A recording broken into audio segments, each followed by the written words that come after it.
Hi friends, welcome to Fundamentals of Digital Logic Part 1। तो digital logic की इस बड़ी सी दुनिया को अंडरस्टैंड करने के लिए हमें कुछ चीजों की समझ होनी जरूरी है। और वो चीजें क्या है? Boolean algebra, logic gates, simplification of logic circuits using algebraic simplification and Karnaugh maps और K maps।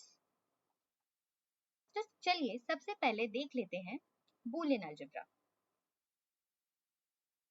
तो बूलियन अलजेब्रा जो है वो जॉर्ज बूल नाम के मैथमेटिशियन ने इन्वेंट किया था। अब अलजेब्रा सोचोगे तो आपने पुरानी क्लासेस में पढ़ा होगा, करेक्ट? ढेर सारे नंबर्स और ढेर सारे अल्फाबेट्स। सबसे फेवरेट वाले होते थे एक्स वाई जेड। अब बूलियन अलजेब्रा में क्या होता है, आपके अल्फाबेट्स तो रिटेन रहते हैं क्योंकि algebra is nothing without the alphabets, correct? पर नंबर्स की आपकी यहाँ पे सिंप्लीफिकेशन हो गई। मतलब numbers are narrowed down only to 0 and 1। यहाँ पे आप 0 and 1 के अलावा और कोई नंबर यूज नहीं करेंगे। जो 0 है वो इंडिकेट करता है लो और 1 इंडिकेट करता है हाई। अब लो एंड हाई क्या? लो एंड हाई वोल्टेजेस कि आपको 1 और 0 से पता चल जाना चाहिए, आपके डिजिटल सर्किट को 1 और 0 से पता चल जाना चाहिए कि हम किस वोल्टेज पे ऑपरेट कर रहे हैं। Okay, digital logic makes life simple for electronics। Then जो बूलियन अलजेब्रा है वो उसको हम बाइनरी अलजेब्रा भी बोलते हैं और लॉजिकल अलजेब्रा भी कहते हैं। मतलब डिजिटल लॉजिक का ये मैथमेटिक्स हो गया, ये समझ लो। इसके रूल्स अपने रेगुलर मैथ से ज्यादा अलग नहीं है, पर हाँ कुछ रूल्स हैं जो सिर्फ यहाँ पे अप्लाई होते हैं और वो हमें याद रखने हैं। तो चलिए देख लेते हैं। सबसे पहले तो बेसिक ऑपरेशंस। बूलियन अलजेब्रा के बेसिक ऑपरेशंस होते हैं एंड, और एंड नॉट। और ऑपरेशन डिनोट किया जाता है प्लस सिंबल से। इसको हम पढ़ेंगे ए और बी, दो वेरिएबल्स के बीच में हम इसको लिखेंगे ए और B as A plus B. And operation denote किया जाता है एक डॉट सिंबल से। पढ़ेंगे हम इसको A and B as A and B. And then finally not operation. Not operation जो है वो एक यूनरी ऑपरेशन होता है, मतलब ये एक ही वेरिएबल पे ऑपरेट करता है। इसके लिए हमें दो वेरिएबल्स की कभी जरूरत नहीं पड़ती, दो तीन चार कितने भी, हमेशा सिंगल वेरिएबल। इसको हम कॉम्प्लीमेंट भी कहते हैं। पढ़ते हैं इसको नॉट ए बार और नॉट ए और ए बार, ऐसे। ओके, अब देख लेते हैं इनके लॉज। तो बूलियन अलजेब्रा के लॉज हैं, इनको दो पार्ट्स में हम पढ़ेंगे। कैसे? Law of addition and law of multiplication. क्यों? क्योंकि हमारे पास दो टाइप के ऑपरेशंस हैं, एक प्लस ऑपरेशन यानी और, एंड एक मल्टीप्लिकेशन ऑपरेशन यानी कि एंड। ओके, सबसे पहले identity law.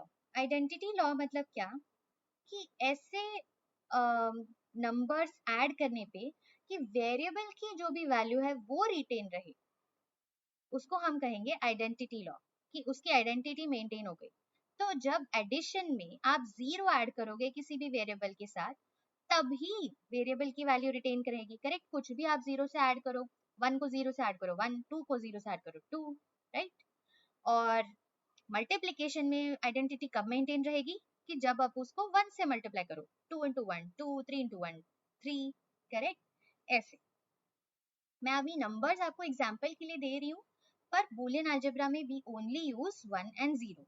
Okay, then there is complement law, कि वेरिएबल को उसके इनवर्स के साथ, उसके कॉम्प्लीमेंट के साथ ऐड करो इन लॉ ऑफ एडिशन, तो वैल्यू आती है वन। पर इन लॉ ऑफ मल्टीप्लिकेशन अगर वेरिएबल को वेरिएबल के कॉम्प्लीमेंट के साथ मल्टीप्लाई करो तो वैल्यू आती है जीरो। सिंपल एग्जांपल है, अगर x की वैल्यू मेरे पास इनिशियली वन थी, x कॉम्प्लीमेंट क्या हो गया? Zero. One plus zero equal to one, right? पर अब यहाँ पे वन इंटू जीरो में करूंगी तो वैल्यू आएगी जीरो, करेक्ट? प्रूव हो गया।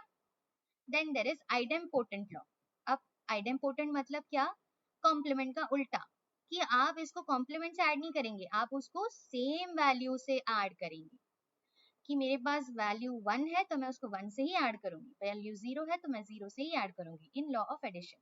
इन लॉ ऑफ मल्टीप्लिकेशन वैल्यू 1 है तो 1 से ही मल्टीप्लाई करना है, 0 है तो 0 से ही मल्टीप्लाई करना है, राइट। तो जब आप दिखा दे वेरिएबल को उसकी सेम वैल्यू से दोबारा ऐड करेंगे तो वैल्यू आएगी सेम, मल्टीप्लाई भी अगर आप सेम वैल्यू से करेंगे तो वैल्यू आएगी same, right. 1 plus 1 equal to 1, 0 plus 0 equal to 0, 1 into 1 equal to 1, 0 into 0 equal to 0, right? Value maintain रही। Then there is dominant law, मतलब कि एक आधे वेरिएबल को आप किसी ऐसे सॉलिड नंबर से ऐड या मल्टीप्लाई करो कि नंबर की वैल्यू रिटेन रहे। This is opposite of identity law, right. आप यहाँ पे वेरिएबल की आइडेंटिटी मेंटेन कर रहे हो, पर डोमिनेंट लॉ में आप यहाँ पे सॉलिड नंबर की डोमिनेंस को मेंटेन कर रहे हो, राइट। तो जब लॉ ऑफ एडिशन में आप किसी भी वेरिएबल को 1 के साथ ऐड करोगे तो वैल्यू हमेशा 1 ही आएगी और कुछ नहीं आएगी। और लॉ ऑफ मल्टीप्लिकेशन में जब आप किसी भी वेरिएबल को 0 से मल्टीप्लाई करते हो तो वैल्यू हमेशा 0 ही आएगी, बिकॉज यूनिवर्सली सबको पता है किसी भी चीज को 0 से मल्टीप्लाई करो वैल्यू आती है 0। अब आते हैं इन्वोल्यूशन लॉ पे। इन्वोल्यूशन लॉ का मतलब कॉम्प्लीमेंट का complement is equal to original variable. For example, सबसे पहले मेरे पास x की वैल्यू थी 0, अब x कॉम्प्लीमेंट क्या हो गया 1, एंड x कॉम्प्लीमेंट का कॉम्प्लीमेंट मतलब 1 का कॉम्प्लीमेंट आया 0, आ गए ओरिजिनल वैल्यू पे, राइट। तो कॉम्प्लीमेंट का कॉम्प्लीमेंट आता है original value, okay. Then there is commutative law. Commutative law मतलब x plus y is equal to y plus x. इसको आप पहले ऑपरेशन जो भी करो एडिशन में, y वेरिएबल पहले कोई भी ले लो वैल्यू सेम रहेगी। मल्टीप्लिकेशन में भी अगर सीरीज ऑफ वेरिएबल्स लिखे हैं, आप कोई भी वेरिएबल से स्टार्ट करो वैल्यू सेम आएगी। ये हमने 2 में ले लिया। अगर मेरे पास 3 वेरिएबल्स होते, for example x into y into z, commutative law के हिसाब से मैं इसको z into y into x भी लिख सकती हूँ, ठीक है। आगे से मल्टीप्लाई करो या पीछे से मल्टीप्लाई करो वैल्यू सेम आएगी। एसोसिएटिव लॉ, एसोसिएटिव लॉ का क्या मतलब कि अगर वेरिएबल्स है, वेरिएबल्स के बीच में ऑपरेशंस भी सेम है, जैसे यहाँ पे लॉ ऑफ एडिशन है तो सारे ऑपरेशंस यहाँ पे और ऑपरेशंस हैं, तो इसको मैं पहले y प्लस जेड चाहूँ तो और करूँ या x प्लस वाई चाहूँ तो और करूँ, ये मेरी मर्जी, वैल्यू चेंज नहीं होगी। ये होता है एसोसिएटिव लॉ कि आप कोई भी ग्रुप बना के अगर अगर जब आपके बीच के ऑपरेशन सेम है तभी, कि आप ग्रुप किसी भी वेरिएबल्स का बना के उसको ऐड या मल्टीप्लाई कर सकते हो। यहाँ पे सब देखो आप, मल्टीप्लिकेशन ऑपरेशंस है, एंड ऑपरेशंस है, ओके। डिस्ट्रीब्यूटिव लॉ में क्या होता है कि आप फॉर एग्जांपल यहाँ पे x into y plus z है तो डिस्ट्रीब्यूट कर देंगे x into y plus x into z. यहाँ पे x plus y into z है तो ये डिस्ट्रीब्यूट हो गया x plus y into x plus z. Then there is De Morgan's law. De Morgan's law, De Morgan जो है वो मैथमेटिशियन थे, उन्होंने ये लॉ डिराइव किया है। आपको ये लॉ हमेशा याद रखना है बिकॉज डिजिटल लॉजिक में बहुत ज्यादा यूज होता है। अब किसी भी ऑपरेशन को इनवर्स कर दो, दो वेरिएबल्स के किसी भी ऑपरेशन को कंप्लीट इनवर्स कर दो, वैल्यू आती है उसके इनवर्स का ऑपरेशन का इनवर्स, राइट। मतलब x plus y whole inverse is equal to x inverse into y inverse. देखिए जो इनवर्स है ना वो डिस्ट्रीब्यूट हो गया है सब जगह। इनवर्स ऑफ x ये रहा, इनवर्स ऑफ एंड सॉरी और एंड हो गया, एंड इनवर्स ऑफ y जो हो गया y इनवर्स। सिमिलरली अगर x into y whole inverse करोगे तो आप बताओ x का inverse x inverse and operation का इनवर्स और हो गया एंड y का इनवर्स y इनवर्स। चलो अब इसको प्रूव करते हैं। फॉर एग्जाम्पल आप ले लो वैल्यूज x की 1 y की 0। अब ये एग्जाम्पल ले रही हो, आप दूसरा एग्जाम्पल भी ले सकते हो, दोनों 1 1 भी ले सकते हो, दोनों 0 0 भी ले सकते हो, या x को 0 x y को 1 भी ले सकते हो। इसमें हम x equal to y, x equal to 1, y equal to 0 लेंगे, ठीक है। तो अब सबसे पहले LHS क्या है, x plus y whole inverse, यानी कि 1 प्लस 0 होल इनवर्स, यानी कि 1 inverse which is equal to 0। RHS क्या आया? x inverse dot y inverse, मतलब x क्या था 1, 1 का इनवर्स आया 0, y इक्वल टू 0 था, y इनवर्स आएगा 1, 0 into 1 0। LHS equal to RHS हो गया। तो ये हो गया हमारा डी मॉर्गन्स लॉ। ठीक है, तो ये लॉ हमेशा याद रखें, इसको हम स्टार मार्क कर लेते हैं। फिर आया अब्जॉर्प्शन लॉ। अब्जॉर्प्शन लॉ का क्या मतलब है कि ऐसा ऑपरेशन जिसमें वेरिएबल की वैल्यू रिटेन रहेगी, x plus x into y x. क्यों? क्योंकि यहाँ पे देखिए x जो है आप कॉमन ले लीजिए, 1 प्लस वाई, करेक्ट, x इन plus x y, 1 plus y dominant law के हिसाब से 1 तभी x, राइट, यानी x ने y को अब्सॉर्ब कर लिया। सिमिलरली आप इसको भी प्रूव कर सकते हैं।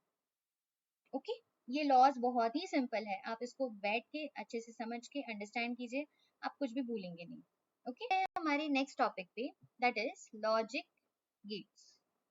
ऑपरेशंस तो अब हमने सीख लिए, इसको इम्प्लीमेंट कैसे करोगे? कोई इलेक्ट्रॉनिक सर्किटरी तो होनी चाहिए इसको इम्प्लीमेंट करने के लिए। वो काम कौन करता है? हमारे लॉजिक गेट्स। ओके, तो जो लॉजिक गेट्स है ना, ये डिजिटल सिस्टम्स के बेसिक बिल्डिंग ब्लॉक्स होते हैं। तो सबसे बेसिक लॉजिक गेट्स कौन से होते हैं जो हमने ऑपरेशंस में पढ़ी? And gate, or gate, not gate, right, यानी कि डॉट, प्लस एंड नॉट। फिर आते हैं universal gates, that is NAND and NOR. फिर आते हैं derived gates which is XOR and XNOR. इनके ऑपरेशंस आप देखोगे ना, आगे चल के हम पढ़ेंगे, काफी इंटरेस्टिंग है। इनको यूनिवर्सल गेट्स क्यों कहा जाता है? क्योंकि इन दोनों के मदद से हम बाकी सारे गेट्स को डिराइव कर सकते हैं। ऑलराइट, चलिए पढ़ते हैं एंड गेट। तो जो एंड गेट है, ये दो वेरिएबल्स के मल्टीप्लिकेशन पे हमें आउटपुट देता है। तो इसकी वैल्यू हाई कब रहेगी? सोचो जरा, कोई भी एक इनपुट अगर 0 हो गया तो वैल्यू तो 0 ही आएगी, क्योंकि मल्टीप्लिकेशन में मल्टीप्लाई एनीथिंग विद 0, वैल्यू 0। तो वैल्यू हाई तभी आएगी जब दोनों इनपुट्स हमारे 1 है। For example this last case, a भी 1 है, बी भी 1 है, तो आउटपुट आया 1। इसको कहते हैं हम ट्रूथ टेबल। जो इनपुट्स कॉम्बिनेशन के साथ आउटपुट क्या आएगा, इसकी वैलिडिटी हमें बताता है। ओके, तो ये ऐसे हम ट्रूथ टेबल्स बनाते हैं। डिजिटल लॉजिक्स में हम हमेशा ट्रूथ टेबल्स बनाते हैं। तो चलिए आप इसको वन बाय वन देख लेते हैं। ए, B and y. A 0, b 0, y 0 into 0 0। A 0, b 1, 0 into 1 0। A 1, b 0, 1 into 0 0। A 1, b 1, 1 into 1 1। Okay, ये हमारा ट्रूथ टेबल। इसको हम लिखेंगे इस इक्वेशन में इस तरह से, और ये इसका सिंबल होता है, दो इनपुट, एक बड़ा सेमी सर्कल और एक आउटपुट। नेक्स्ट गेट है हमारा और गेट। और गेट मतलब and operation, y equal to a plus b. इसका सिंबल है दो inputs, curved semi circle and y। इसको आप ऐसे भी बना सकते हैं, दो इनपुट्स, एक कर्व्ड सेमी सर्कल, और इनको ऐसे जोड़ो। To look like an arrow, but arrow नहीं बनाना है, सिर्फ ऐसे कर्व्ड सा सिंबल बनाना है, a b एंड y। तो अब देखते हैं और ऑपरेशन कैसे चलता है। 0 प्लस 0 0, 0 प्लस 1 1, 1 प्लस 0 1, 1 प्लस 1 1। कोई भी एक इनपुट अगर हाई है तो आउटपुट हमारा हाई रहेगा, दोनों इनपुट अगर लो है तो आउटपुट हमारा लो रहेगा। ये होगी खासियत हमारे और गेट की। Next is not gate. Simple सा नॉट गेट है, इनपुट 0 है तो आउटपुट 1, इनपुट 1 है तो आउटपुट 0। इसको हम सिंबल में ऐसे लिखते हैं, एक triangle and and a circle और semi circle, circle and output y, y is equal to a bar, या फिर नॉट a, या फिर a टिक, किसी भी तरह से आप इसको लिख सकते हो। Next operation is NAND operation, NAND gate. NAND gate मतलब हमारा एंड गेट के आगे अगर नॉट गेट लगा दो तो नैंड गेट आएगा। यानी एंड गेट था हमारा ये सेमी सर्कल, इसके आगे आप एक नॉट गेट लगाओ and then take the output.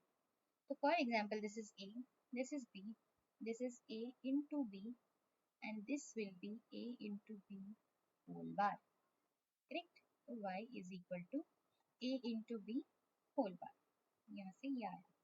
अब ये देखिए इसके आउटपुट भी देखिए, अगर मैं एंड गेट का यहाँ पे मैं टेबल बनाती तो आउटपुट कैसे आते हैं, 0 into 0 0, 0 into 1 0, 1 into 0 0, 1 into 1 1।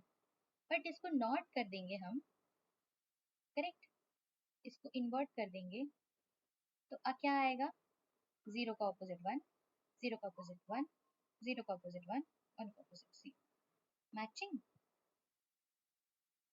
Correct. तो आपको ये याद रखना है कि एंड के बाद आपको नॉट करना है, तब आपके आउटपुट आएंगे नैंड गेट के हिसाब से। ऑलराइट, सिमिलरली देखेंगे नॉर गेट का ऑपरेशन, मतलब और गेट के आगे आप नॉट गेट लगा दो। ये आ गया आपका और गेट, इसके आगे एक नॉट गेट एंड वाई, यहाँ पे A प्लस B इसके इनपुट पे आया, आउटपुट पे आएगा A plus B whole bar, right, equation.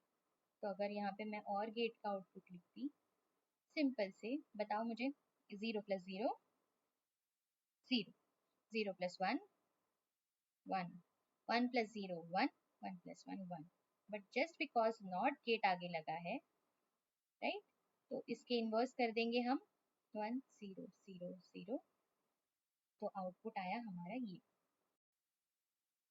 Okay, तो इसमें देखिए आप जब दोनों इनपुट 0 है तब मेरी वैल्यू आ रही है 1, और गेट में ऐसा नहीं था, जब दोनों इनपुट 0 थे तो आउटपुट आता था 0। ओके, इसीलिए NOR gate. Next operation XOR gate, देखिए अब इसका इक्वेशन भी देखिए कितने अच्छे नए तरीके से लिखा है, और है और उसके आगे सर्कल है, इससे इस तरह से हम लिखते हैं एक्सऑर ऑपरेशन। एक्सऑर ऑपरेशन में क्या होता है, इसकी सर्किटरी ऐसी बनी जाती है कि अगर दोनों में से कोई भी इनपुट अलग है, मतलब दोनों इनपुट एक दूसरे से अलग है, तब आउटपुट हमारा 1 आता है। मतलब A 0 तो B 1 होना चाहिए, अगर A 1 है तो B 0 होना चाहिए, तो आउटपुट 1 आएगा। पर अगर A 0 0 है, B भी 0 है, तो दोनों आउटपुट भी 0 आएगा। A भी 1 है और B भी 1 है तो आउटपुट भी 0 आएगा। मतलब क्या, अगर सिमिलर इनपुट्स हैं तो आउटपुट 0, डिफरेंट इनपुट्स है तो आउटपुट 1। ओके, ये खास चीज है, आप याद रखिए एक्सऑर गेट के लिए। और इसका सिंबल देखिए, और गेट के आगे छोटा सा और सेमी सर्कल बना देते हैं। ओके, ऐसे A B, ये एक सेमी सर्कल और फिर और गेट बनेगा, और ये Y। लिखते वक्त भी हम इसको लिखेंगे Y equal to A XOR B।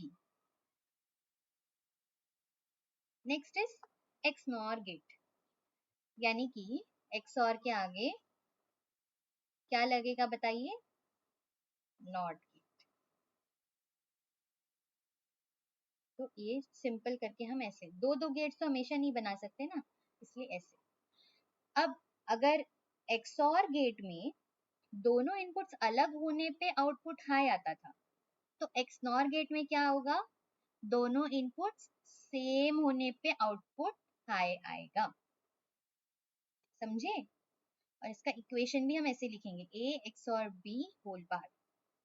Alright, ये हो गए हमारे सारे गेट्स की इंफॉर्मेशन, उनके ट्रूथ टेबल, उनके सिंबल्स और उनकी इक्वेशंस। अब ना इनको यूज करते हुए हम करेंगे simplification of logic circuits.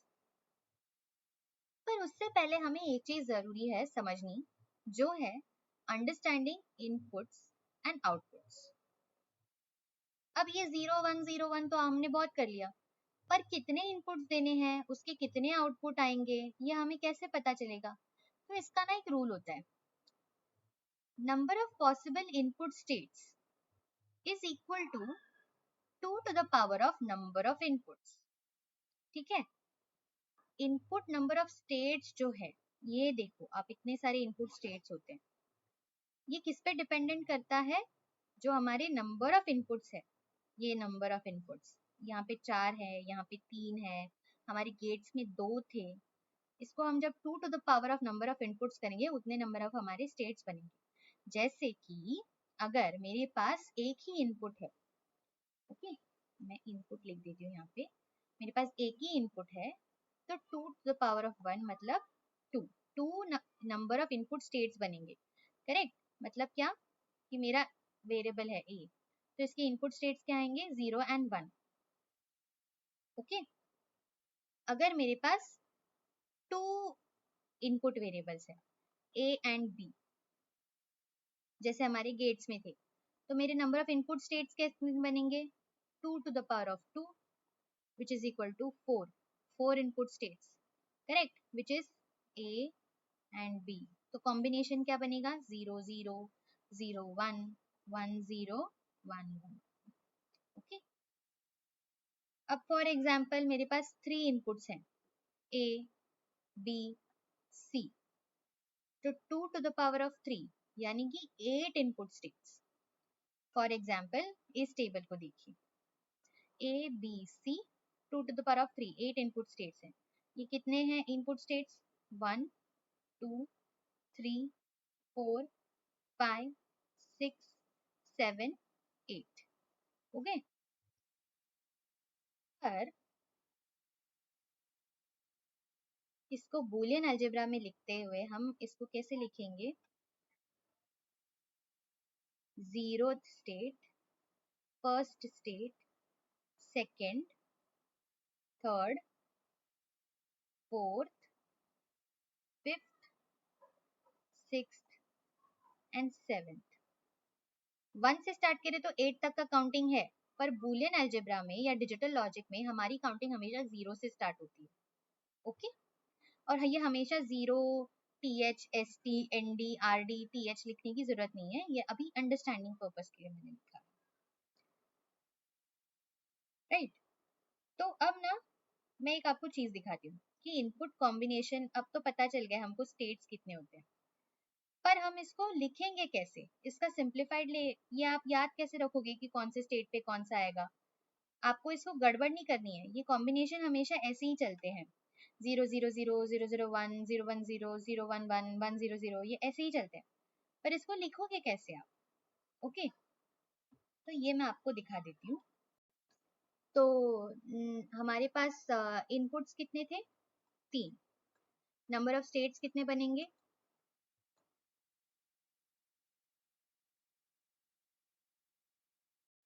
2 raised to 3 which is equal to 8, right.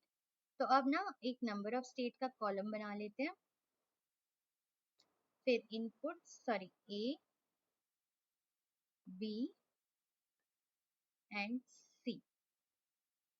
Okay, अब इसको इनपुट कॉम्बिनेशन कैसे लिखना है मैं आपको बताती हूँ। पहले नंबर ऑफ स्टेट लिख लीजिए, 0 1 2 3 4 5 6 7 8 लिखोगे आप, नहीं लिखोगे, फिर कितने कॉम्बिनेशन हो जाएंगे, 9, क्योंकि हमने यहाँ पे 0 से स्टार्ट किया, ये first 4 and this is last 4, total 8। तो अब सबसे पहला जो वेरिएबल होता है उस पे आप पहले 4 है ना, आधे 8 के आधे 4, तो 4 पहले आप 0 लिख लो, फिर आप लिखो 4 टाइम्स 1।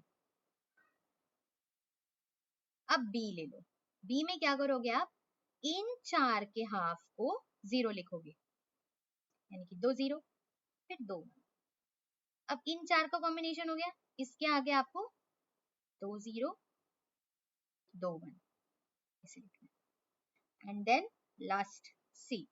अब ये 2 है, इन 2 के कॉम्बिनेशन के हाफ को आप 0 एंड 1 का कॉम्बिनेशन दोगे, ये भी 2 है, 0 1 0 1, राइट। अब इसको और प्रीवियस वाले टेबल को आप जब मैच करोगे तो आपको दिखेगा कि आपकी ऑर्डर सीक्वेंस सही आई, and this state 0 0 0 is 0 0 0 1 is 1, 0 1 0 is 2, 0 1 1 is 3, 1 0 0 is 4, ये 0 है, इसको 6 को मत कंफ्यूज कर लेना, 1 0 1 is 5, 1 1 1 is 6 and 1 1 1 is 7. ऐसा ही होता है, इसको गड़बड़ नहीं कीजिए, आप नहीं बोलोगे कभी 1 1 1 is equal to 4. Okay, that is wrong. This is the way you try to write it at first. बाद में आपको अपने आप से ये याद हो जाएगा. और ये ऐसा क्यों है, ये आप थोड़े हायर क्लासेस में पढ़ोगे कि 2 के साथ इसके रिलेशन क्या है. ओके,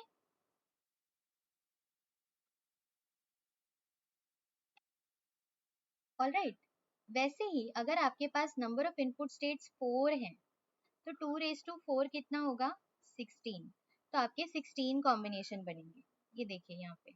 अब यहाँ पे y क्यों लिखा हुआ है, क्योंकि यहाँ पे एग्जाम्पल में हमने एंड गेट लिया हुआ है, इसलिए एंड गेट का आउटपुट यहाँ पे लिखा हुआ है. तो आप 0 से स्टार्ट करो इसको, 0 1 2 3 4 5 6 7 8 9 10 11 12 13 14 15. अरे 16 तो नहीं आया, नहीं, गलत. 0 से स्टार्ट किया है तो 15 पे एंड करेंगे, क्योंकि 0 to 15 है 16 डिजिट्स. करेक्ट. तो अब इसके कॉम्बिनेशंस को देखो कैसे लिया. सबसे पहला वेरिएबल 16 का हाफ कितना, 8. तो 8 zeros एंड 8 ones. फिर b पे आ गए. b के पास कितने, 8 zeros है, तो 8 के 0 पे 0 1 का कॉम्बिनेशन, सॉरी 8 के हाफ पे 0 1 का combination, 4 zeros 4 ones 4 zeros 4 ones. Then 4 zeros है तो 2 2 का कॉम्बिनेशन बनेगा, 2 zeros 2 ones 2 0 2 ones 2 0 2 ones 2 0 2 ones. And then last one will be 0 1 0 1 0 1 0 1 0. ठीक है. अब इसी तरह से ना आप 5 के लॉजिक के साथ देखना, मतलब 5 इनपुट्स ले लो आप. ओके, तो बता देती हूँ आपको, 2 raised to 5 is equal to 32. 32 combinations बनेंगे, यानी कि आपके पास वेरिएबल्स आएंगे a b c d and e. And then since it is 32 combination, your number of states will go from 0 to 31. ठीक है, आप इतनी हिंट मैंने दे दी है आपको, ये इस तरह से 0 1 का टेबल बनाना है. ठीक है, ऑल राइट. आई होप आपको number of input states and outputs का लॉजिक समझ में आ गया. आउटपुट यहाँ पे हमने ज्यादा डिस्कस नहीं किया है. Output will depend upon what type of gate you are using in. But अगर आपको इनपुट ही नहीं पता होगा क्या है, तो आप आउटपुट कैसे डराइव करोगे. करेक्ट, इसीलिए understanding inputs is very important. अब चलते हैं नेक्स्ट टॉपिक पे, which is deriving equation from a truth table. Okay, तो अब हमारे पास ना एक प्रॉब्लम स्टेटमेंट है कि हमारे पास ये एक्स वाई जेड इनपुट दिया हुआ है. F1, F2, F3 are the types of outputs we have. तो अब ये आउटपुट किसको रिप्रेजेंट करता है, इसका हम सर्किट कैसे बनाएंगे, ये हम कैसे डिसाइड करेंगे. इनपुट्स के बेसिस पे हमारे पास एक कॉम्बिनेशन दिया हुआ है, तो आप इसको ध्यान से देखो जरा. एक हमको जेनेरिक सा कॉम्बिनेशन दिया हुआ है एक्स वाई जेड का, जो 3 इनपुट्स है, तो number of states are 8 and 8 states में हम जैसे इनपुट कॉम्बिनेशन का ट्रूथ टेबल बनाते हैं, वैसे ही इन्होंने हमको इनपुट कॉम्बिनेशन दिया हुआ है. ऑलराइट, तो हमको डिराइव करनी equation F1, F2 and F3 के लिए. अब हिंट क्या दी है हमें, find expressions whose output is high or 1 and club them together. Okay, तो अब ना डिजिटल लॉजिक में क्या होता है, जब आपके ट्रूथ टेबल में किसी वेरिएबल के अंदर 0 लिखा होता है, तो आप उसको रिप्रेजेंट करेंगे x बार के साथ. तो ये सारे जो हैं हमारे x बार आएंगे, और ये सारे जो है हम इसको x लिखेंगे. राइट, सिमिलरली y, सो हम इसको y बार y बार y y y बार y बार y y. ये आपके सॉरी y बार नहीं है, y आपके अंडरस्टैंडिंग के लिए मैं बता रही हूँ. ऐसा आप हमेशा लिखने की जरूरत नहीं है, आपके अंडरस्टैंडिंग में एक बार बैठ जाएगा तो आप हमेशा समझ जाओगे. z 0 है तो हम इसको लिखेंगे z बार z, सॉरी z बार z, z बार z, z बार z. ठीक है, अब देखिए F1, F1 में हमें कहा गया है कि आउटपुट जब 1 है, वो देखिए F1 में पूरे टाइम पे 1 कब है? This combination, right? तो हमारा F1 जो है ये आएगा x into y into z bar because it is 110 combination. Only when 110 combination is there we are getting output high at F1. कोई और कॉम्बिनेशन है यहाँ पे? नहीं है, करेक्ट? यही हमने देखना है नेक्स्ट स्लाइड में। देखिए F1 is equal to 110 पे हमारे पास हाई कॉम्बिनेशन है, that is why F1 output is x into y into z bar. Alright, अब हम F2 का कैलकुलेशन करते हैं। F2 कब हाई है? When this is a combination of x bar into y bar into z, then there is x into y bar into z bar, x into y bar into z, x y z bar, x y z। देखिए आप first line में हमने यही लिखा हुआ। अब इतना बड़ा इक्वेशन है, इतने सारे लॉजिक गेट्स तो नहीं ऐड करेंगे, इसको हम सिंप्लीफाई करेंगे क्योंकि हमारी सर्किटरी हमेशा मिनिमल होनी चाहिए। तो देखिए x into y into z bar, ये इन दोनों में क्या कॉमन है? x into y bar common है, तो हमने z बार और z को ब्रैकेट में डाल लिया, राइट? और जो z है ना, इसको हमने z बार के साथ, क्योंकि ये जो कॉम्बिनेशन है ये z into z bar and यहाँ इस कॉम्बिनेशन में एक्स वाई कॉमन है, तो z बार इंटू जेड, z बार इंटू जेड प्लस z 1 हुआ, तो क्या बचा? x bar y bar z, x y bar x y। अब इन दोनों में x कॉमन है, y बार और y को कॉमन ले लिया, इन दोनों के एडिशन पे 1 मिलेगा, तो x bar y bar into z plus x, right? अब यहाँ पे हमने x बार प्लस x को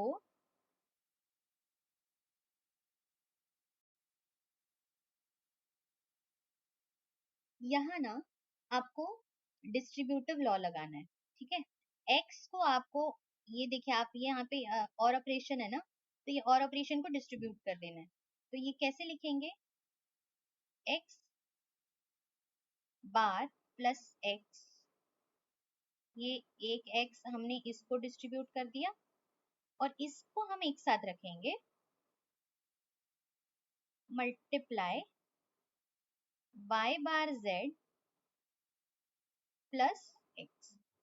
ये हमने क्यों किया? क्योंकि हमें कुछ तो दिख रहा था कि x बार के साथ कोई ऑपरेशन x का हो सकता है, तो यहाँ पे देखिए आपको वैल्यू आ गई 1, right? 1 into y bar plus z plus x, sorry y bar into, plus नहीं है, इंटू,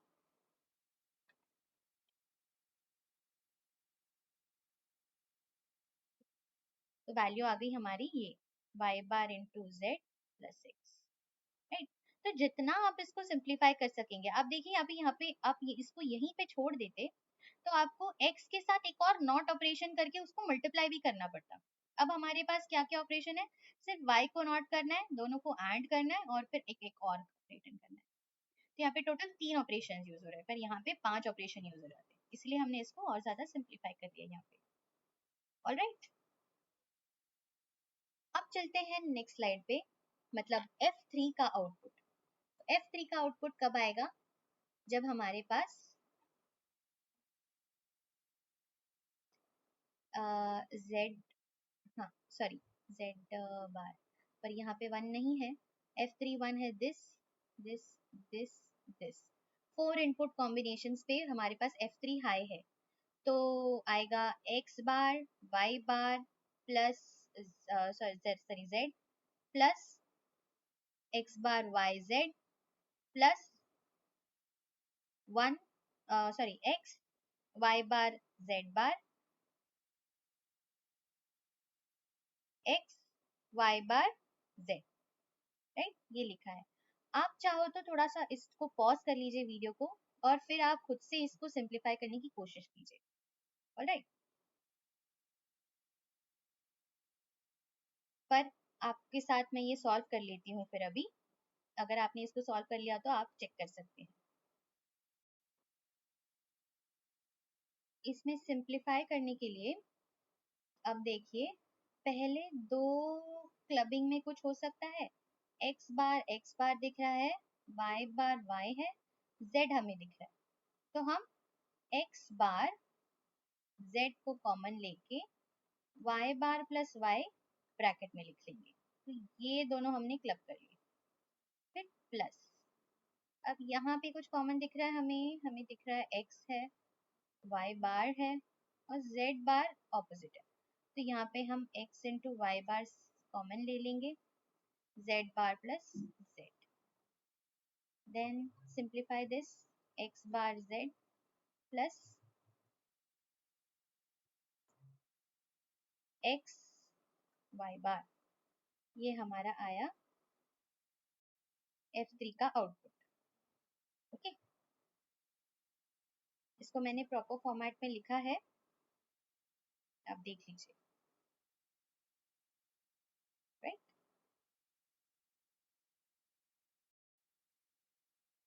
लॉजिकल इक्वेशंस या बूलियन एक्सप्रेशंस लिखने के ना हमारे पास टू स्टैंडर्ड कैनोनिकल फॉर्म्स होते हैं। कैनोनिकल का मतलब क्या, पत्थर की लकीर। आप इसको इसी तरह से लिखेंगे और किसी तरह से नहीं लिखेंगे। तो वो दो फॉर्म्स कौन से होते हैं, सम ऑफ प्रोडक्ट एसओपी और प्रोडक्ट ऑफ सम। पर सबसे ज्यादा फेवर्ड भी सम ऑफ प्रोडक्ट होता है। प्रोडक्ट ऑफ सम हम बहुत कम जगह पे इस्तेमाल करते हैं।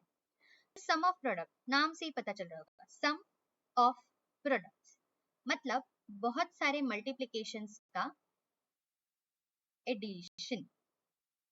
जैसे हमने पहले भी देखा था, हमने जो इक्वेशंस अभी सॉल्व की वो मल्टीप्लिकेशंस के ही एडिशंस थे, करेक्ट। और प्रोडक्ट ऑफ सम क्या होता है, बहुत सारे, ये हो गया सम ऑफ प्रोडक्ट्स, बहुत सारे एडिशंस का प्रोडक्ट, ये हो गया प्रोडक्ट ऑफ सम, राइट। तो सम ऑफ प्रोडक्ट के जो वेरिएबल्स होते हैं उनको हम कहते हैं मिन टर्म्स, और प्रोडक्ट ऑफ सम के जो हमारे कंपाउंड्स होते हैं, वेरिएबल्स यानी ये जो ब्रैकेट के अंदर आप जो भी लिखोगे उसको हम कहते हैं मैक्स टर्म। सिग्मा सिंबल से हम सम ऑफ प्रोडक्ट्स को डिनोट करते हैं और पाई सिंबल से हम प्रोडक्ट ऑफ सम को डिनोट करते हैं। ठीक, अब ये सारी हो गई थ्योरी वाली बातें, सिंपल चीजें आगे देखते हैं। तो ये देखिए स्टैंडर्ड फॉर्म।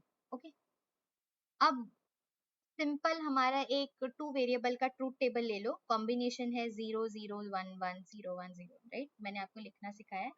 तो कॉम्बिनेशन है 0 0 1 1 0 1, राइट। इसके हम मिन टर्म कैसे लिखेंगे, जो हम हमेशा से लिखते आए हैं, जीरो वाले वेरिएबल्स को हम बार से रिप्रेजेंट करते हैं, क्या वन वाले वेरिएबल्स को हम नो बार से रिप्रेजेंट करते हैं। तो x bar y bar because both are zero, x bar y because one is y is one, x is one, यहाँ पे y जीरो है तो x y बार, एंड दोनों वन है तो x y, करेक्ट। डिविजन हो गया। Notation, min term को हम क्या स्मॉल m से रिप्रेजेंट करते हैं, इसको लिखेंगे हम m0, ये आएगा m1, m2 and m3, min term small m। वही अगर हमको मैक्स टर्म लिखना हो, तो मैक्स टर्म लिखते वक्त क्या हमें याद रखना है कि हमारा, देखिए पहले हम जीरो पे बार देते थे, ओके, मैक्स टर्म में ये ऑपोजिट हो जाता है, हमको वन को बार देना है। And because this is product of sum, okay, तो यहाँ पे मल्टीप्लीकेशन नहीं आएगा, बीच में एडिशन ऑपरेशन आएगा। और हीरो कौन होगा यहाँ पे, जीरो। मैक्स टर्म के लिए हीरो जीरो होता है, इसीलिए बार हमेशा वन की वैल्यूज पे लगता है। तो यहाँ पे हम लिखेंगे x प्लस वाई, डिनोट करेंगे इसको कैपिटल जीरो से, x plus y bar, right, this will be x bar and plus y, right? This will be both x bar, y bar, x bar plus y bar, m3. Zero से start क्यों हुआ? क्योंकि digital logics में हमेशा शुरुआत हमेशा zero number से होती है. टोटल 4 कॉम्बिनेशन, इसीलिए 3 पे एंड हो गया. ओके, तो मिन टर्म्स एंड मैक्स टर्म्स ना कॉम्प्लीमेंट्स होते हैं एक दूसरे के. देख लीजिए आप, m0 पे क्या था? m0 पे मिन टर्म हमारी थी x बार y बार, पर कैपिटल m0 पे कौन है? x plus y. तो ये दोनों वैल्यू सेम है क्या? ऑफ कोर्स सेम है, क्योंकि इनपुट कॉम्बिनेशंस के उससे ही आए हैं ना. तो ये कॉम्प्लीमेंट अगर कर लो आप, x bar y bar the whole bar, x bar आपका ये चला गया यहाँ पे, राइट? यहाँ पे डी मॉर्गन लॉ लग रहा है, आप पीछे स्लाइड्स में जाके देख सकते हो. होल बार पे अगर आप बार लगा रहे हो, x bar the whole bar plus ये जो एंड ऑपरेशन है, ये और ऑपरेशन बन गया, y bar the whole bar which is equal to x plus y which is equal to capital M0. तो आप सारे इनपुट वेरिएबल्स के लिए ये कॉम्प्लीमेंट वैल्यू को चेक करके देख सकते हो, आपको सेम वैल्यूज आएंगी. मिन टर्म्स एंड मैक्स टर्म्स समझ गए आप? ये होता है sum of product and this is product of sum. अब इसको ना थोड़ा और टेबल्स के फॉर्मेट में या फिर एक्सप्रेशंस के फॉर्मेट में देख लेते हैं. ये इक्वेशन इन स्टैंडर्ड फॉर्म. तो अगर आपके पास एक इनपुट कॉम्बिनेशन दिया हुआ है और आउटपुट कॉम्बिनेशन दिया हुआ है, सबसे पहले तो टर्म याद रखिए आप. ठीक है, अब आप ये वाले पेज पे हम देखेंगे मिन टर्म्स है, इसीलिए स्मॉल m है. ओके, तो F1 के लिए आप मिन टर्म्स कॉम्बिनेशन कैसे लिखोगे कि कौन से कॉम्बिनेशन पे हाई आ रहा है आउटपुट? आप देख रहे हो इस कॉम्बिनेशन पे, which is x into y bar, right? F1 x into y bar. तो मिन टर्म कॉम्बिनेशन क्या हुआ? सिग्मा. सिग्मा क्या स्टैंड करता है? सम ऑफ प्रोडक्ट्स का रिप्रेजेंटेशन होता है. M2. M2 क्यों लिखा हमने? क्योंकि मिन टर्म्स की उसकी ये वैल्यू थी, इस वैल्यू पे हमारा F1 1 था, correct? Then come for F2. F2 कब हाई है? these two combinations which is min term 1 min term 2. okay, and F3 कब हाई है? min term 0 and min term 3. तो सिग्मा m 0 and 3 कॉम्बिनेशन पे हमारे आउटपुट्स हाई है. This is the standard form for writing sum of product. कि आपको जब ये सारे वेरिएबल्स नहीं लिखने हैं तब आप इसको रिप्रेजेंट करेंगे शॉर्टर मेथड से, तो इसीलिए ये यूजफुल होता है सम ऑफ प्रोडक्ट. ऑलराइट, आप वैसे ही मैक्स टर्म्स में इसको एक्सप्लेन कर सकते हैं. देखिए, अब मैक्स टर्म में एक चीज आपको याद रखनी है, मिन टर्म्स में हमारा हीरो होता है 1, मैक्स टर्म्स में हमारा हीरो होता है 0. ओके, तो अब आपके 0 कब आ रहे हैं? F1 में 3 कॉम्बिनेशन पे आ रहे हैं. तो आप मैक्स टर्म पे देख लीजिए, टर्म आप कैपिटल से लिखते हो, M capital 0, capital M1, capital M2, capital M3. 0 कब कब आ रहा है? M0, M1, M3 पे, राइट? ये कॉम्बिनेशन है उसके, और आप लिखोगे पाई M013 तो है हमारा यहाँ पे, तो 0 and 3. एंड F3 कब हाई आ रहा है? M1, M2 पे, तो पाई M1 and 2. This is pi stands for product of sum. Okay. फिर अब कुछ केसेस ऐसे होते हैं जहाँ पे, अब फॉर एग्जाम्पल हमने ये पहले डिराइव किया था पहले की स्लाइड्स में, x bar z plus x Y bar, right? अब इसमें y मिसिंग है और इसमें z की वैल्यू मिसिंग है, कुछ भी y y bar z z बार. तो इस टाइप के अगर आपके पास एक्सप्रेशन हो और कोई बोले कि भाई इसका मिन टर्म या मैक्स टर्म लिख के दिखाओ, तो इसको कैसे लिखोगे आप? क्योंकि कॉम्बिनेशन तो 3 वेरिएबल का है ना. 2 वेरिएबल का होता तो लिख पाते थे, पर 3 वेरिएबल है और वैल्यू पता नहीं इनकी क्या आएगी, तो सही हमारे पास कैसे आएगा इसका मिन टर्म मैक्स टर्म का वैल्यू? ऐसे केसेस में हम मिसिंग वेरिएबल को उसके कॉम्प्लीमेंट लॉ के साथ इंट्रोड्यूस करते हैं, क्योंकि कॉम्प्लीमेंट के साथ हमेशा वैल्यू 1 आती है ना, इसी से हमने उसको छोटा भी किया था, यानी मिनिमाइज किया था इक्वेशन को. तो अब जैसे पहला अगर आप ले लो x इंटू वाई बार, इसमें z मिसिंग है, तो आपने z की कॉम्प्लीमेंट वैल्यू ऐड कर दी, z इंटू जेड बार प्लस x बार z में आपने y की कॉम्प्लीमेंट वैल्यूज ऐड कर दी, y प्लस y बार। अब इसको एक्सपैंड कर दो आप, x y bar z, x y bar z bar, x bar z y, x bar z y बार, expand हो गए।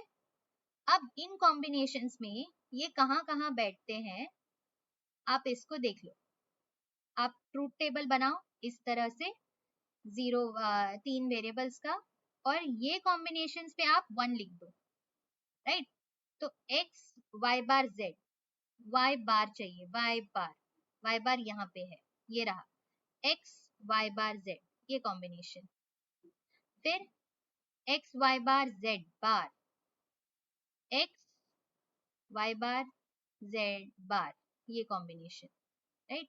तो इसको आप पहले तो लिख लो, m0 m1 m2 m3 m4 m5 m6 m7, right. This is m5, this is m4, m5 m4 हमने लिख लिए। x bar z y, x बार तो यहीं पे x बार z y, मतलब दोनों हाई, ये वाले कॉम्बिनेशन, यानी कि m3 आ गया। And then x bar z y bar, x bar z, ये चाहिए x बार z y बार, यानी m1, राइट, m1 लिख लिया। इसको ऑर्डर में लिख लो, m1 m3 m4 m5, and then this is sum of products 1 3 4 5। इस तरह से आप इसको लिख सकते हो, समझे। ऐसे जब एग्जांपल्स होते हैं जहाँ पे कोई वेरिएबल्स मिसिंग हो तो उसमें कॉम्प्लीमेंट लॉ ऐड कर दो और उसको एक्सपैंड कर दो। तो इतने सारे अब एक्सप्रेशन सिंप्लीफाई करने के तरीके हमने सीख लिए। इतने सारे मतलब ट्रूथ टेबल से डिराइव करना, और कोई एक्सप्रेशन में से वेरिएबल मिसिंग हो तो उसमें एडिशन करना, correct. Product of sum of product. तो इसकी समरी में देख लेते हैं कुछ, कि अलजेब्रिक सिंप्लीफिकेशन का एम होता है minimize the number of literals and terms, right. Literals and terms मतलब ये वेरिएबल्स और उनके कॉम्बिनेशंस, करेक्ट। तो group all the similar terms, ये हमने सीख लिया कि जो जो सिमिलर हमको दिखे वो कॉमन हटा लो और बाकी सारे ब्रैकेट्स में लिख लो, right. A variable and its negation together is the same term always results in a zero value and it can be dropped। यानी कि c इंटू सी बार जैसे अगर कोई कॉम्बिनेशन आ गया तो क्या करेंगे हम, इसका प्रोडक्ट तो जीरो होता है ना, तो ये टर्म पूरा ही खाली हो जाएगा, तो हमारे पास बचा क्या, bc, राइट। इस एग्जाम्पल, वैसे ही कोई और एग्जाम्पल होगा जिसमें नेगेशन के साथ उसकी सॉरी वेरिएबल के साथ उसकी नेगेशन वैल्यू मल्टीप्लाई की है, तो पूरा ही टर्म खा जाएगा ना, जीरो हो जाएगा वो पूरा product. Then look for the pair of terms that are identical except for one variable which may be missing from one of the other variables, the larger term can be dropped। अब जैसे a plus b c d का बार plus A B c bar, तो इसको अगर expand कर देंगे तो A B c बार हमें कॉमन मिल जाएगा ना, और डी बार प्लस वन, तो अब इसमें डोमिनेंट हो गया, डोमिनेंट लॉ 1 आ गया, यानी ए बी सी, है ना। तो वेरिएबल भी कम हो गया, यही तो हमारा एम होता है कि लिटरल्स और टर्म्स को मिनिमाइज करना। फिर नेक्स्ट टाइप ऑफ सिंप्लीफिकेशन पे आते हैं, सिंप्लीफिकेशन यूजिंग के मैप्स और कॉर्ना मैप्स। अब कॉर्ना कौन थे, ये भी एक मैथमेटिशियन थे, ठीक है। तो इन्होंने ना एक डिजाइन की तरकीब एक मैप के थ्रू, कि हम हमेशा इतने सारे बड़े बड़े ट्रूथ टेबल और फिर उसके सारे लिटरल्स और उसके टर्म्स उसके कॉम्बिनेशंस लिखते रहते हैं, तो उसको सिंप्लीफाई करने में फिर उसकी कॉम्बिनेशन ढूंढो। याद है ना आपको प्रीवियस एग्जांपल्स में कि x में कॉमन क्या है, y में कॉमन क्या है, z में कॉमन क्या है, फिर उसको ब्रैकेट्स में लिखो और फिर सिंप्लीफाई करते जाओ, इतने सारे स्टेप्स होते हैं। उसको ना करने के लिए कॉर्ना ने एक डिजाइन की टेक्निक, ठीक है, अब उसको हम पढ़ेंगे। तो ये जो है ना, हम दोनों फॉर्म्स में कर सकते हैं, सम ऑफ प्रोडक्ट फॉर्म में भी कर सकते हैं और प्रोडक्ट ऑफ सम फॉर्म में भी कर नहीं सकते। और ये ग्राफिकल मेथड होता है which contains of 2n cells where n equal to number of variables, कि अगर आपके पास 2 इनपुट्स हैं तो आपके 2n सेल्स बनेंगे, that is 2 raise to n cells बनेंगे। Which is equal to raise to 2 which is equal to 4 cells. अगर आपके पास 4 इनपुट्स है तो 2 raise to 4 which is equal to 16 cells बनेंगे. ओके. देन तो अब अगला टाइप का सिंप्लीफिकेशन मेथड देख लेते हैं, दैट इज कॉर्नर मैप्स और के maps.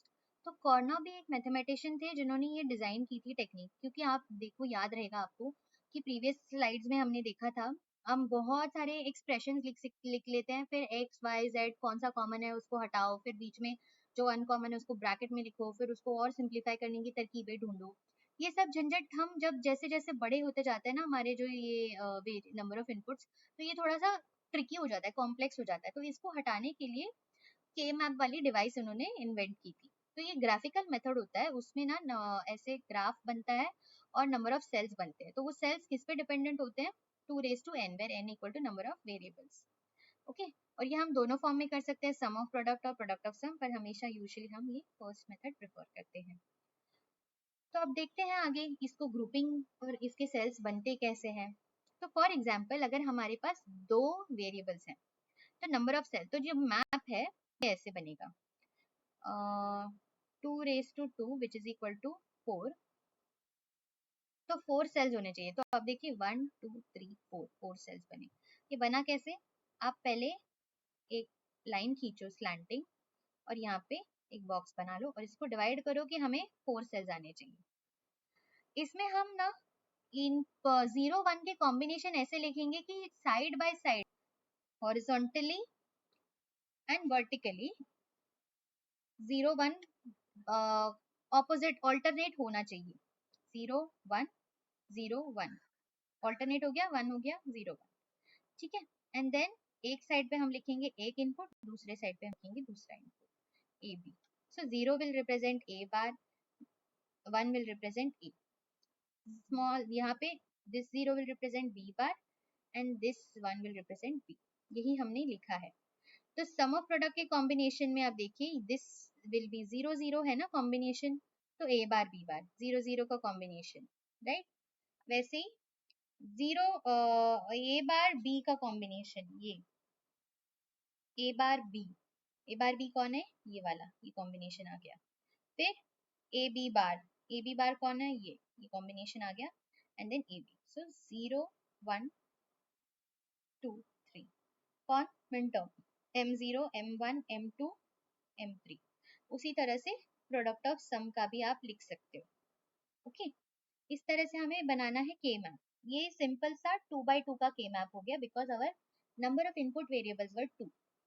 Next will be 3 by 3 का के मैप. तो 3 by 3 की सॉरी 3 by 3 नहीं, 2 raised to 3 का के मैप, दैट इज 8 कॉम्बिनेशंस आते हैं हमारे पास.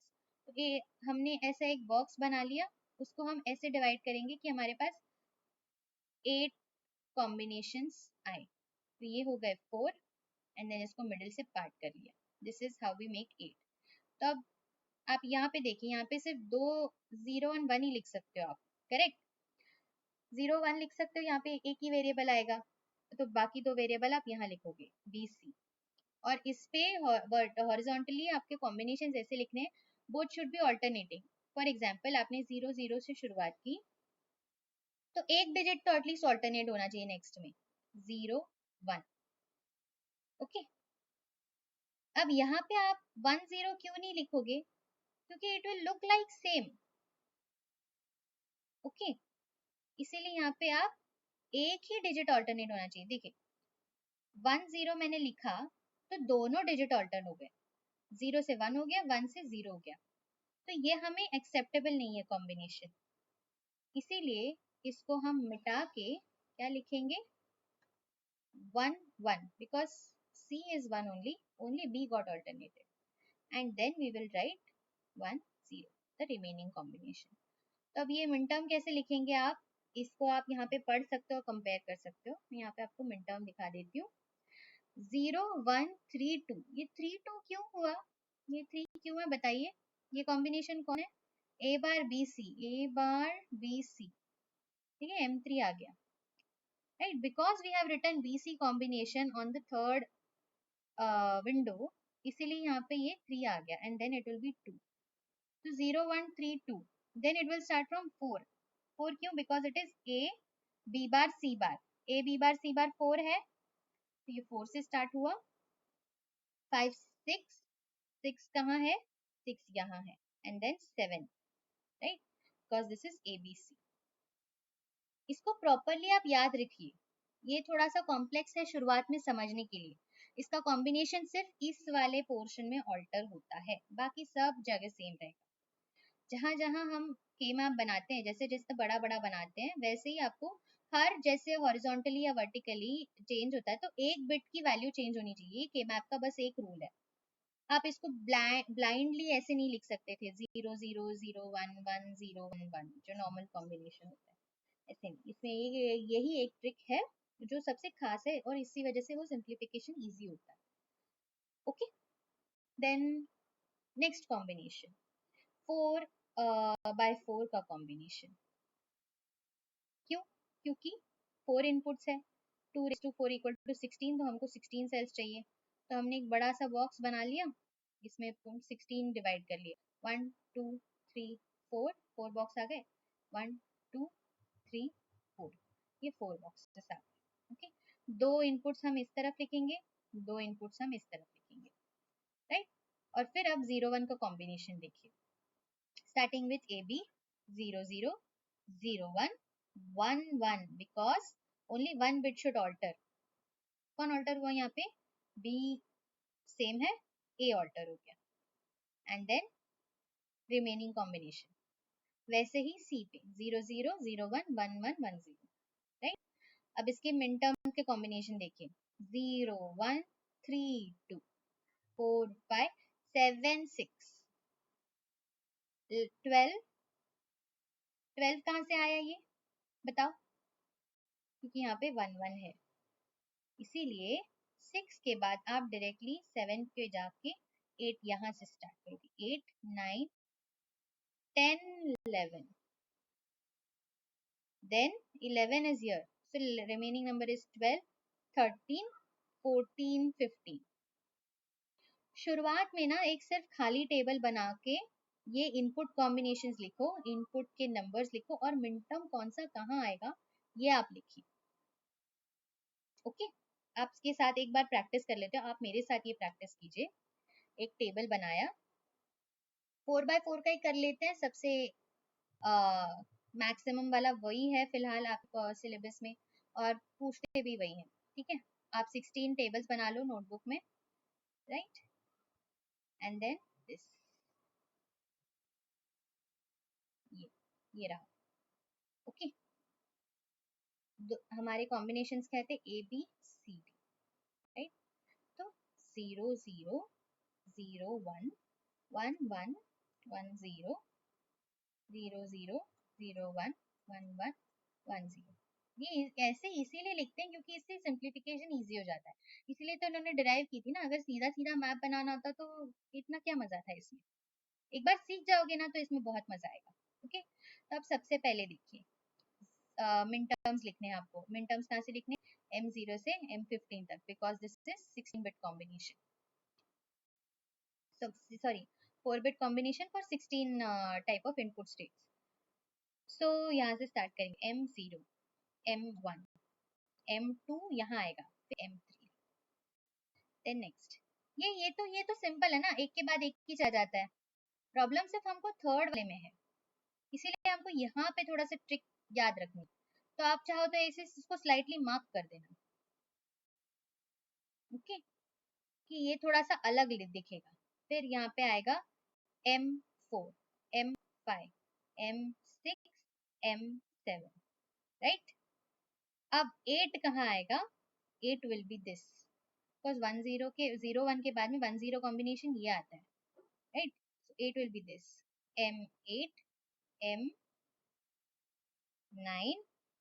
M10 M11, फिर 12 combination M12 M13 M14 M15 last. क्योंकि आप देखिए, आप वेरीफाई भी कर सकते हो, this will be a b, this will be C d, because this is 1 1, this is 1 1, so this will be a B C D, right. आ गया हमारा M15। तो इस तरह से ना आप 8 वाला भी प्रैक्टिस कर लेना। 8 वाला ऐसा था, 4 बना लिए बॉक्स, बीच में एक डंडी खींचती, A B 0 1 0 0 0 1 1 1 1 0। ठीक है, इसमें आएगा M0 M1 M2 M3 M4 M5 M6 M7। 7 कैसे आया यहाँ पे? Because this is A, this is BC, so this combination will be ABC। Okay, tables में आपके पास मैंने क्लियरली सारे SOPs एंड POS लिखे हुए हैं, आप इसको पॉज करके आराम से कंपेयर करके देख सकते हो। ऑलराइट, चलो मतलब अब तो हमने टेबल कैसे बनाते हैं, कॉम्बिनेशंस कहाँ किसको लिख रहे हैं ये हमने देख लिया। अब हम क्या देखेंगे कि इसमें 1 और 0 की वैल्यू कब इनपुट करनी है, और यहाँ पे एक स्पेशल कंडीशन होती है, don't care condition. Don't care का क्या मतलब है कि मुझे मतलब नहीं है कि x वैल्यू 0 है या x की वैल्यू 1 है, मुझे नहीं मतलब। अगर इसका कोई भी आंसर होगा तब भी चलेगा, मैं आउटपुट उस पर डिपेंड इतना नहीं करेगा। तो इसको हम ना x से डिनोट करते हैं कि ठीक है चलो मान लिया, कुछ भी हो इनपुट आउटपुट इस पे फर्क नहीं करेगा। तो इसको हम डोंट केयर कंडीशन लिखते हैं कि दोनों टाइप के इनपुट से आउटपुट को फर्क ही नहीं पड़ेगा। Okay, don't care condition. तो इसको हम इंसर्ट कैसे करने हैं ये देख लेते हैं। चलो, तो अब देखो एक एग्जाम्पल लिया हुआ डायरेक्टली कि यहाँ पे डोंट केयर कंडीशन है। देखो 0 पे x, 1 पे x, 2 पे x, 4 5 7 पे 1 है, 13 पे 1 है, 14 पे 1 है, 1 0 10 पे 1 है, 11 पे 1 है और 8 पे 1 है। तो ना के मैप में हमें ये सारे जो वंस के कॉम्बिनेशन होते हैं, ये थ्री इनपुट्स का के मैप है, ये 4 इनपुट्स का के मैप है। तो हमें ना इसमें कॉम्बिनेशंस करने होते हैं, ग्रुप करने होते हैं कि वन कौन से हैं। ओके, तो आप देखिए एक ग्रुप कैसा बनेगा, ए बी सी हमने 1 डाल दिया तो एक ये हॉरिजॉन्टल ग्रुप बन गया, एक और हॉरिजॉन्टल ग्रुप बन गया। आपको हमेशा ग्रुप्स है ना 2n की पावर में ही करने हैं। आप 2n में कौन कौन से वैल्यूज बैठ, 2 1 equal to 2, 2 equal to 4, 3 equal to 8, इन कॉम्बिनेशन में ही आपको ग्रुप्स बनाने हैं। आप बोलोगे नहीं मुझे 5 वंस का कॉम्बिनेशन बनाना है, तो गलत है। 3 वंस का कॉम्बिनेशन बनाना है तो गलत है। आप हमेशा इन कॉम्बिनेशन में ही ग्रुप बनाओगे। तो ये वंस के आपने ग्रुप बना लिए, ठीक है। अब ये भी एडजेसेंट है 1, इसका ग्रुप बनेगा जरूरी नहीं है क्योंकि ये कवर हो चुका है, इसमें ये कवर हो चुका है, इसमें ये कवर हो चुका है। ओके, अब जैसे अगर बड़े टेबल्स हैं और उसमें डोंट केयर कंडीशन है, तो डोंट केयर कंडीशन को आप इंक्लूड करोगे, उससे चीजें और आसान हो जाएंगी। तो आप देखो इसको आपने 4 के कॉम्बिनेशन में इंक्लूड किया है, ये एक कॉम्बिनेशन इंक्लूड हो गया, ये एक कॉम्बिनेशन इंक्लूड हो गया। अब ये हमने क्यों किया, क्योंकि सिंगल कॉम्बिनेशन हम रख नहीं सकते थे, इसको हमको किसी के साथ क्लब करना था, ठीक है। और डायगोनल कॉम्बिनेशन यहाँ अलाउड नहीं है, डायगोनल कॉम्बिनेशन सिर्फ कॉर्नर पे अलाउड है। ये देखिए, ये कॉर्नर ये कॉर्नर ये कॉर्नर। ओके, अब यहाँ पे भी देखिए आप, यहाँ पे भी कोई और था नहीं साइड में इसके कॉम्बिनेशन बनाने के लिए, इसलिए इसके साथ और ये ओवरलैप हो गया और ये हमने कर लिया। तो जितने मैक्सिमम नंबर ऑफ वंस के साथ हम कर लेंगे ना, उतने कॉम्बिनेशंस हम सिंप्लीफाई कर सकते हैं। okay? तो इस रूल को याद रखते हुए हम एक एग्जांपल सॉल्व करने की कोशिश करते हैं। तो हमारे पास दिया हुआ है, simplify the equation sigma 0 to 6 and don't care conditions include min terms 1 3 5। मतलब 1 3 5 min terms में हमको don't care condition डालनी है, that is x, and sigma है तो 1 आएगा, है ना। तो पहले तो अब के मैप हम कंप्लीट कर लेते हैं, ये एम्प्टी के मैप है, यहाँ पे हम इनपुट कॉम्बिनेशन लिख लेते हैं, this is A, this is B, this is C, 0 and 1, this is A bar A, 0 0 0 1 1 1 1 0, B bar C bar, B bar C, B C, B C bar. All right. Then we have to write 1 on these numbers. ये कब आएगा, अब देखिए 0 1 2 3 4 5 6 7, right. तो 0 to 6 पे हमको 1 लिखना है, 0 पे 1, 2 पे 1, 6 पे 1, and don't care conditions are on 1 3 and 5। ओके, अब बताइए इसका ग्रुप कैसे बनेगा। एक तो सीधे सीधे दिख रहा है, ये इतना लंबा 4 का ग्रुप है, इसको हम ग्रुप कर लेंगे।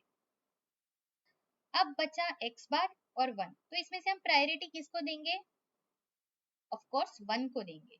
x बार को हम तब इंक्लूड करेंगे जब हमको 1 के साथ और कोई मिल नहीं रहा है, पर इधर देखिए आप गैप है और यहाँ पे x बार कवर हो चुका है, तो इस x बार के एज सच हमको कोई जरूरत नहीं, क्योंकि x डोंट केयर कंडीशन का क्या मतलब होता है कि ये है या नहीं है, इससे फर्क ही नहीं पड़ेगा हमारे आउटपुट, तो हमको सिर्फ इस 1 को कवर करना है।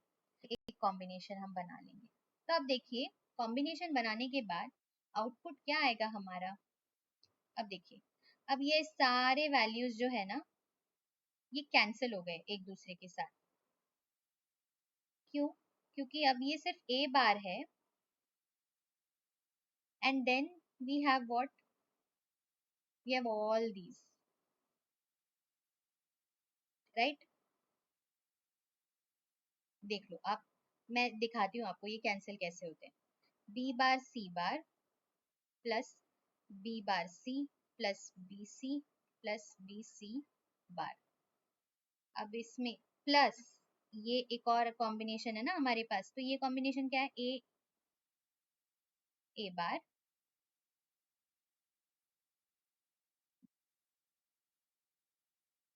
इंटू क्या, bc बार, राइट। तो अब देखिए a bar into b bar common ले लीजिए, c bar plus c plus b कॉमन ले लीजिए, c प्लस c बार, और यहाँ पे ये 1 हो गया, 1 इंटू बी सी बार, बचा क्या 1। तो मतलब अगर हमने कॉम्बिनेशन कर लिया तो a वैसे ही हट गया, हमको इक्वेशन लिखने की जरूरत नहीं पड़ती, राइट। और ये a बार, फिर बचा क्या यहाँ पे b बार प्लस b, क्यों, क्योंकि this is 1 and this is also 1, correct, and this is b c bar. अब b प्लस b बार क्या हो गया, 1 हो गया दोबारा, तो a bar into 1 plus b c bar बचा, राइट। बचा क्या finally, a bar plus b c bar. तो अब ना क्या मतलब है इसका कि हम जब पूरा कॉम्बिनेशन बनाते हैं ना, तो अगर कोई हॉरिजॉन्टली इसके सारे वैल्यूज अकोमोडेट हो गए तो हमको सिर्फ वर्टिकल वैल्यू में जो बचा है वही लिखना है।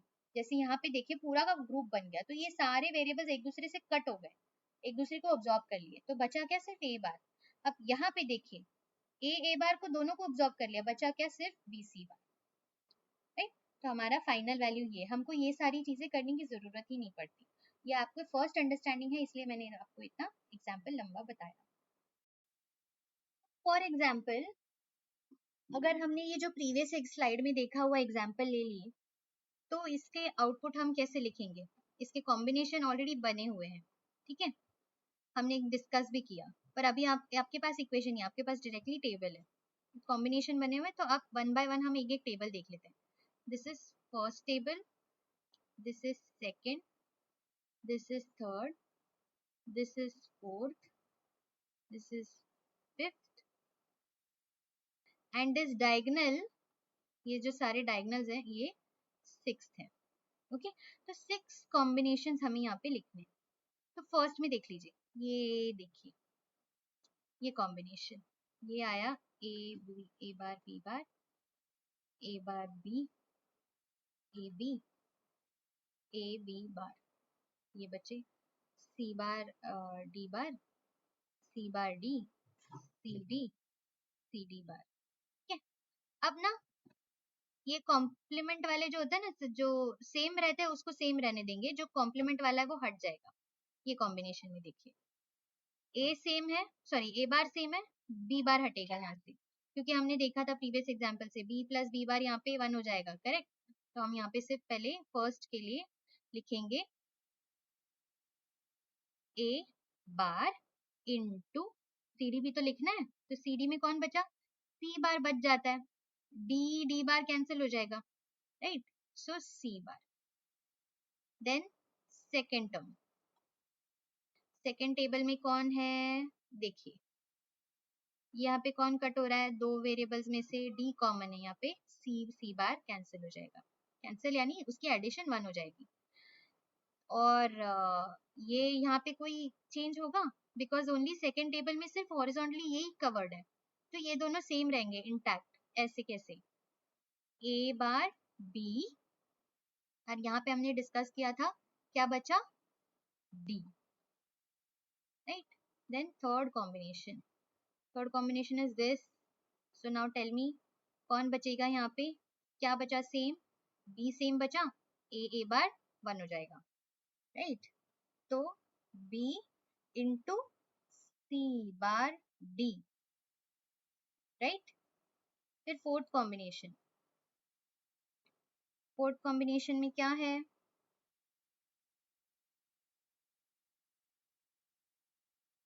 ये देखिए आप, a सेम है and c d bar, a c d bar. Then fifth combination, fifth combination में कौन है, ए बी बार एंड सी, क्योंकि d प्लस d बार 1 हो जाएगा। Then sixth combination, that will be ये कॉर्नर वाले, कॉर्नर वाले में सिंपली सारी चीजें देख लीजिए आप, इस कॉर्नर में ए बार बी बार, और ये कॉर्नर्स है ना, तो इनके वैल्यू सेम रहेंगे, राइट। इसका और इसका वैल्यू क्या रहेगा, ए बार बी बार कॉमन रहेगा इन दोनों में, राइट। और इन दोनों में क्या कॉमन रहेगा, ए बी बार कॉमन रहेगा, राइट। तो इसीलिए हम पहले ए बी वाले कॉम्बिनेशन देख लेते हैं। ये क्या हुआ, ए बार बी बार, और ये ए बी बार, कॉमन क्या रहा, बी बार कॉमन रहा, तो बी बार हमने लिख लिया। और यहाँ पे क्या कॉमन रहा, देख लीजिए, ये सेम रो के हैं ना, सेम कॉलम के हैं, सी बार सी एंड डी बार, तो डी बार कॉमन रहा, यहाँ पे डी बार आ जाएगा। तो ये हमारी हो गई पूरी की पूरी इक्वेशन। आप इसको फर्दर सॉल्व भी कर सकते हैं, ओके। जस्ट बिकॉज यहाँ पे ग्रुपिंग का एग्जाम्पल दिया हुआ था, मैंने आपको एग्जाम्पल लेके दिखा, ऑलराइट। तो इस तरह से होते हैं हमारे सिंप्लीफिकेशंस ऑफ के मैप्स खत्म, एंड डिजिटल लॉजिक्स का पार्ट 1 भी खत्म। आई होप आपको ये लेक्चर अच्छा लगा, मिलते हैं नेक्स्ट लेक्चर में, थैंक यू।